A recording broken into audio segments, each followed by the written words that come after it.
Hi, everyone. This month's free webinar, we're so glad that you are here. My name is Corey, and I am the Director of Curriculum Solutions here at STEM Education Works. Just a few bookkeeping tasks. We are recording this session. I'll be sending it out to everybody who registered. So during the webinar, again, feel free to interact in the chat. I will do my best to keep an eye on it, but I'll review it at the end for a Q&A. All right, so let's get started. Each month on the third Wednesday at 4 p.m. Eastern Standard Time, we're bringing you free webinars where we discuss topics related to STEM. So this month we're focusing on 3D printing. So maybe you've purchased a printer because everybody else was doing it, and now you're stuck looking at a machine that you don't know what to do with. Or maybe you're just thinking about 3D printing, but you're not really sure where to start. Well, I've got you covered. In today's session, we're going to be looking at how to focus your 3D printing efforts. Before you jump into printing, you're going to want to carefully consider a few questions. Why did you purchase a printer in the first place? What were you hoping to accomplish? Why did you pick a 3D printer over another technology? Who were you hoping to impact with the technology? Is it the students? Or are you looking to support teachers and staff? Or both? And what place will 3D printing take in your instruction? Now, these questions are just a tip of the iceberg, and there's no way we can cover everything about 3D printers in one 30-minute webinar. So if you do want to dig deeper into these topics, please check out the STEM Education Works blog this month. We also have tons of tutorials for 3D printing on our online portal, and that is learn.stemeducationworks.com. Just select resources at the top of the page. And finally, I just found out that I will be guest blogging for Keep Indiana Learning over the next few months. I'll be digging more deeply into the questions that we're going to be addressing today in these upcoming blogs. So a little bit about me. I'm a former school librarian and middle school teacher. I was in the field for over 25 years in a variety of settings and placements. In my last assignment, though, as a middle school librarian, I was responsible for building and sustaining a makerspace, which did include 3D printers. Now, I had never even seen a 3D printer. So what I'm sharing with you today is a result of some serious trial and error. Now, 3D printing was a great experience for my students and my staff, but I learned some lessons pretty quickly, and I want to share those with you. Now, if you'd like to keep in touch after this webinar, please reach out to me on social media. I've included my LinkedIn and my Twitter handles right here.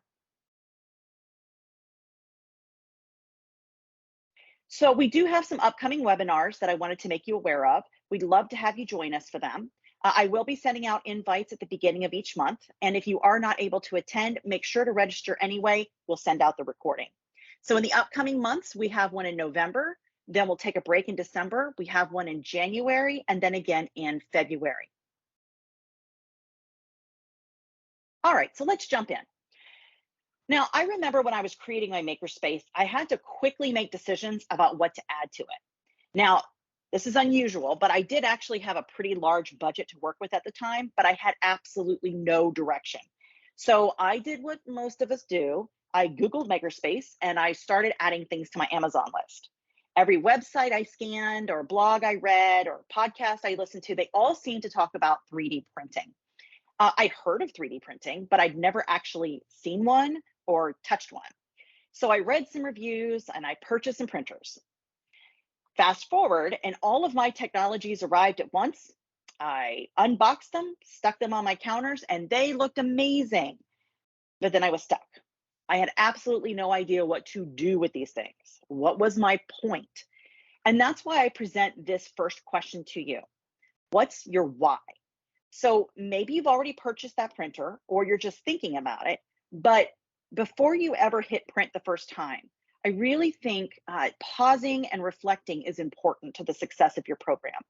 So think about why you want your students to 3D print. So do you have reasons beyond, hey, it's cool and it's new and everybody's doing it? And there's no shame in that. Like I said, that's exactly what I did. But that's only going to get the printers to your classroom. It's not going to help you once you've unboxed the stuff and you put it on your shelf. So come up with your why and keep it in mind as you make choices about your printing program. Here on this screen, you'll see some common whys to help you direct your reflection. So first of all, 3D printing is a skill that is pretty much ubiquitous now across industries. So you've probably heard about 3D printing in manufacturing, especially as it's used for prototyping, but you'll also find it's common in medicine and aerospace, automotive, just to name a few. In fact, I was able to be part of a program when I was still in Pennsylvania, and it was a trade program, and the students were 3D printing pieces, handles that were going up in the International Space Station. So it is absolutely ubiquitous. So 3D printing, you might also hear it called additive manufacturing. It's literally a job skill that students are going to need in their future career, really whatever they're doing. Also, the design skills that are needed to build the models using CAD programs, those require real world problem solving and creativity. And then think about things like math skills and reasoning and collaboration. These are just a few benefits of 3D printing. Also, 3D printing helps meet state and national standards, and particularly Common Core, ELA, the Common Core ELA in math, Next Generation Science Standards, ISTE, and also CSTA.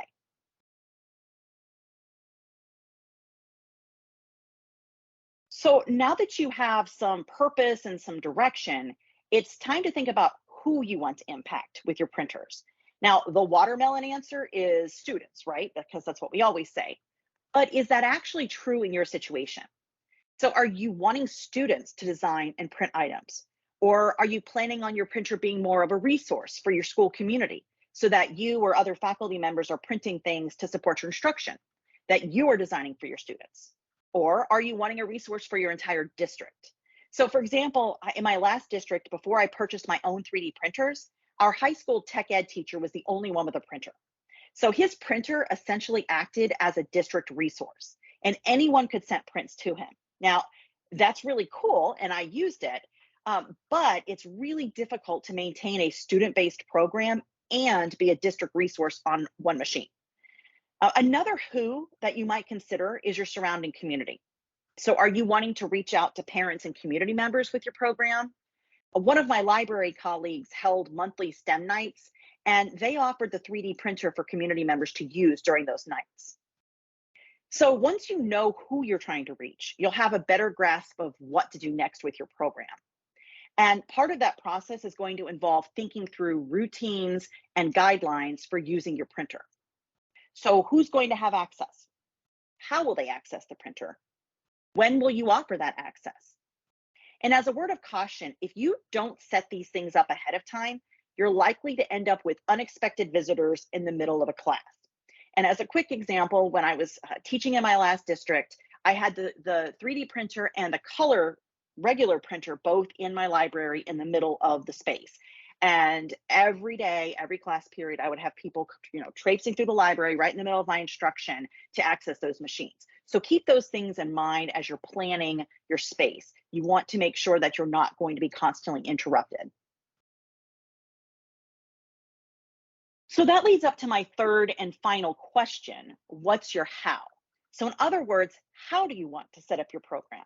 Now, I'm going to be going through these points in a little more detail shortly, but as an overview, there's some things for you to consider. So first of all, how will you organize your physical space for maximum efficiency? How will you schedule the use of your printers? How will you get your files to your printer? And then how will you distribute models once they are printed? And you'll see here on this slide, we have two examples of one of our studio spaces. And you can see how the space was physically set up for these two spaces. And I'll show you some more in the next slide. So organizing your space. Now, I am a big fan of organization, so this is really fun for me, but for some people, it can feel really overwhelming. And I've given you some examples here in the pictures. I'll be sending these out as well, that you can see these are different spaces that we have worked with to put in their 3D printers as well as some of their other technologies. So what are some things that we are considering when we're working on these spaces, some things that you should consider before you ever unbox that printer? Now, this probably seems really obvious and kind of a duh, but one of the mistakes we see over and over again in our design and innovation studios is not taking the number of outlets into account when placing the technologies. So teachers will find themselves with a mess of surge protectors and extension cords, and we all know that's a recipe for disaster. I taught middle school. I can't tell you how many times, kids would get their feet caught on cords and there went the technology. So before you unbox anything, and even better, before you order anything, do a walkthrough of your space. So how many outlets are available? Do you need to purchase additional power strips? Consider your instructional space. Do you want the printers front and center where students are watching and listening throughout the day? Or will that be too distracting? And maybe you should put them in a corner in the back of the room. So for me, I needed access. That was most important for me. So I needed them near my circulation desk so I could access them quickly. Also, because my middle school students had a habit of touching and opening the doors without asking. Another thing to consider is the noise level. So some printers are pretty quiet, but others operate at a much louder level.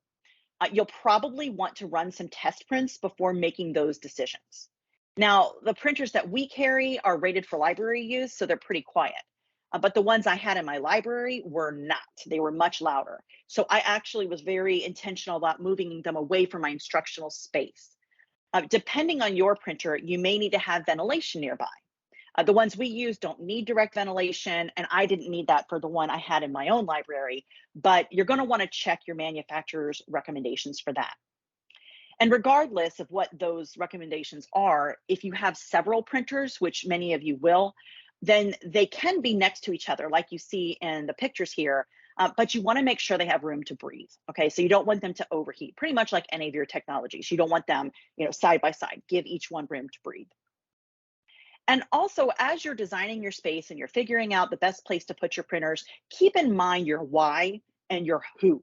So if your goal is to have maximum student interaction, then you're going to want to make sure that there's open and easy access for your students. If you're a resource for others, that may not be as much of a consideration.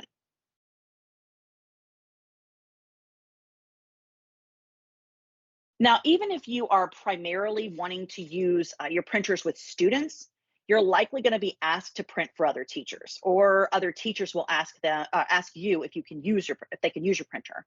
So that means you've got to create a scheduling system. 3D printing is not fast, so be aware if you're new, it is not fast, and you're going to need to consider your own personal bandwidth and your attention. So I've tried several systems, and I'll share the good and bad that I found.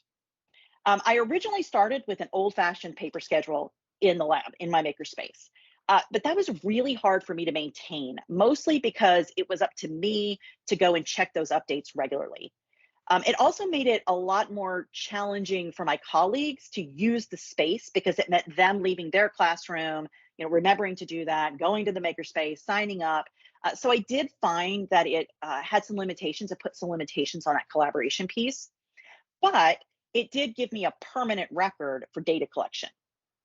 Also, I would say having that paper version of a schedule forces people to be really intentional about why they're printing.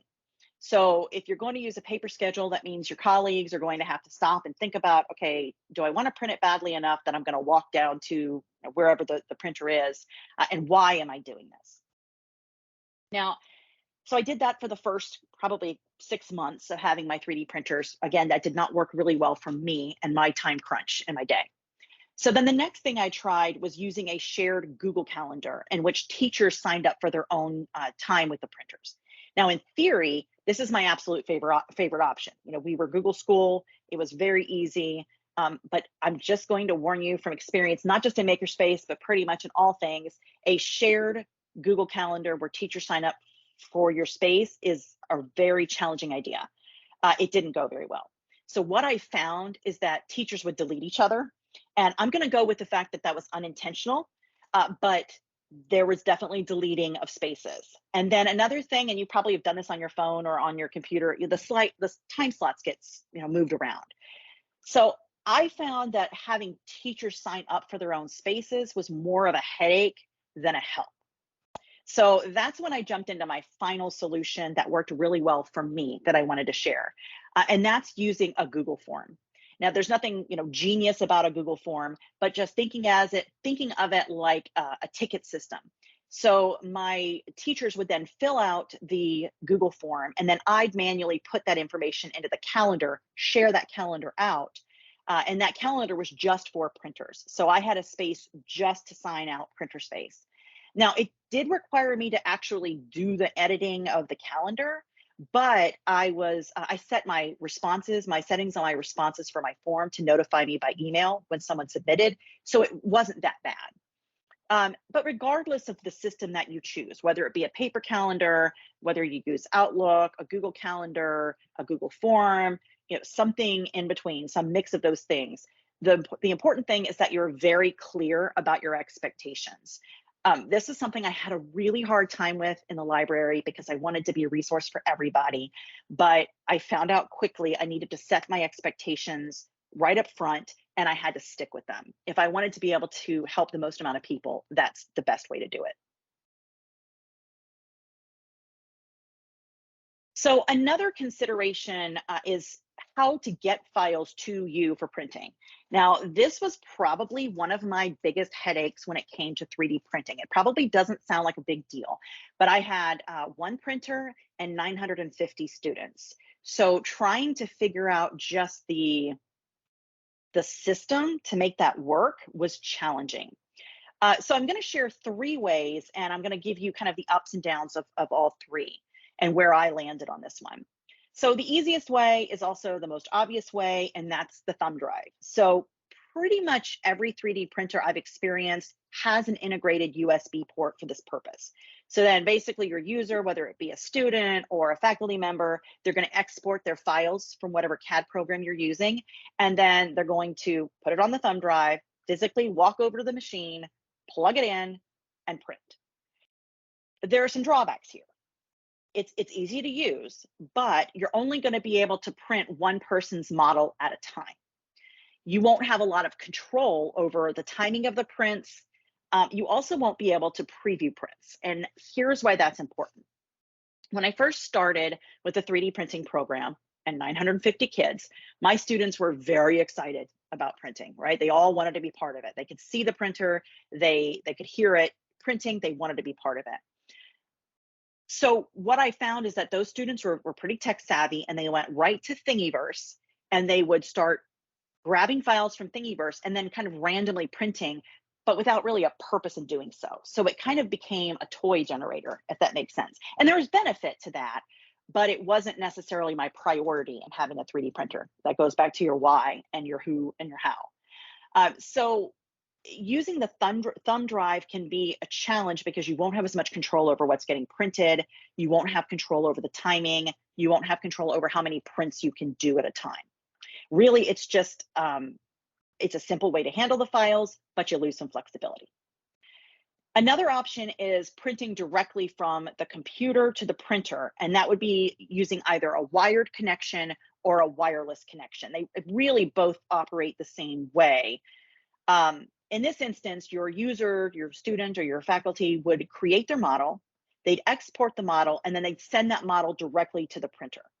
So the benefit of that is ease of use and accessibility, because anybody, especially if you're wireless, anybody in the school could then access your printer and print. But you're basically going to have the same issues as the thumb drive, right? So printing would essentially be the responsibility of the user, whether that be student or faculty. I found that to be very overwhelming, not something that I would be able to sustain for an entire school. Now, if you're only working with a small group of students, if you have one classroom, then that might be a viable option for you. It did not work for me with 950 students. So the third option is where I landed, and this was a cloud service. So basically I used Google Drive. You could use whatever your school is using, even if it's something like Schoology or Google Classroom or Dropbox, doesn't really matter. But a cloud service is an easy way to get the prints to you, and then you make the decisions about printing. So again, this is where I landed after a year, a very heavy year of printing. This is where I landed. So I found that having students submit files to me digitally allowed me to preview them and also to combine many prints onto one plate. And that's probably the biggest impetus for me, was being able to print lots of things on one plate. So this definitely sped up my printing time, but it did require me to spend some time sifting through models and rearranging them. A drawback also with that is that everyone in one print session will be using the same filament color. I didn't find that to be a huge problem. The students were usually disappointed when they couldn't get, a hot pink print or a purple print. But if I told them ahead of time, hey, I've only got, white loaded up right now, any print that's coming off the bed today is going to be white. That was one option. Another option was to use white or clear purposefully, and then I would have my students, marker them or paint them to add some color to them.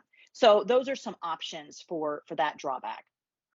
The way that I got the files to me, I created a Google folder, a shared folder, and then I shared it on the library website. Also, I shared it out to the students, like in a mass email. And the students would then drop their files into a teacher's folder that I had created. And then I had a designated day each week that I spent time working through those files. Now, again, if you're in a classroom of 25 or 30 students, that's going to look different than if you've got printers that are covering an entire school. But for me, as a librarian, I had a lot of other tasks. I took one day a week, and that's how I started. That got to be a lot for me. So what I wound up doing was training some of my 8th graders. I had 5th through 8th graders, and I trained some of my 8th graders to do all of this work for me. That gave them ownership and a real sense of pride. They really became like, what do you call the Apple people? Like the Apple geniuses. They really became like Apple geniuses, but 3D printing geniuses for me. They would troubleshoot them. I taught them how to do some basic cleaning, how to change out the beds if that needed to happen. They knew how to import the files. They knew how to rearrange files. So that for me was a lifesaver, using my students to do the printing and really take over that. Now, when I was printing, so I've been out of the classroom for 2 years, and when I was printing, Tinkercad had not come all the way or full circle yet with their classroom program. But what I wanted to share with you, and we actually have training, free training online at learn.stemeducationworks.com on Tinkercad, and Tinkercad now has a classroom feature. That was not available when I was using Tinkercad, but I wish that it was, because it would have taken the problem away completely. You can create classrooms, and students can then just submit their work to you directly. You have access to their work, you can upload it, and then send it to your printer. So it's a lot easier than trying to get files, individually one by one. You can also keep track of their work. On a project, you can go into one of the CAD drawings that they're working on and comment on it. So it's a huge upgrade to what was available when I was using Tinkercad. And again, we do have some tutorials on how to do that on our learn.stemeducationworks.com website. So you've gotten through all of this, you received the files, and now it's time to get the files back out to whoever's printing, your students, your community, your district, whatever. So how are you going to manage those prints? So if you're in a self-contained situation and the prints are only for your students, it's probably not a major issue. Your kids are going to know what they printed.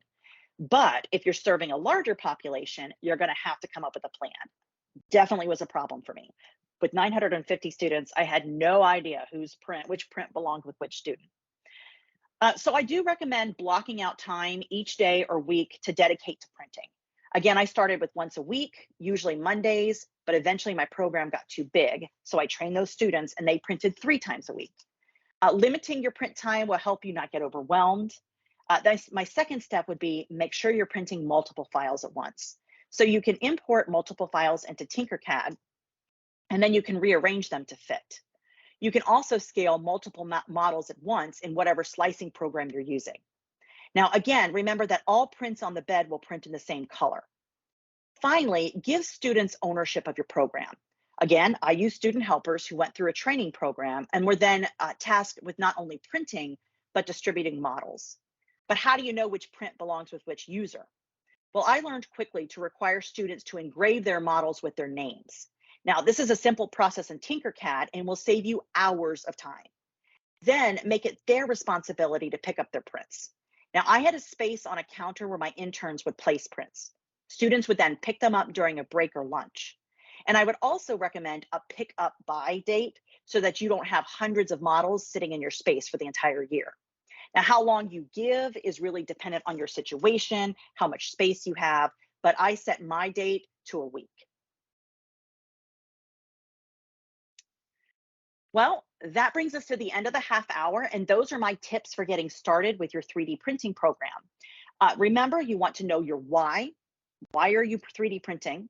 Identify your who is your target audience, and then design your how, your procedures. Before you ever start to print, consider these questions. Also, keep in mind that this is a process, right? It's a learning process like any other. You're going to try some things and they are not going to work out, and that's okay. But you will eventually find a groove and a system that works for you. So with that, thank you so much for joining us today for our webinar. We hope to see you next month for our demonstration of coding and sensor technology. You can reach out to us at any time at learn@stemeducationworks.com, or you can find us at learn.stemeducationworks.com. Thanks again. I'm going to go ahead and stop the recording, and then I'll open it up for questions for the last few minutes.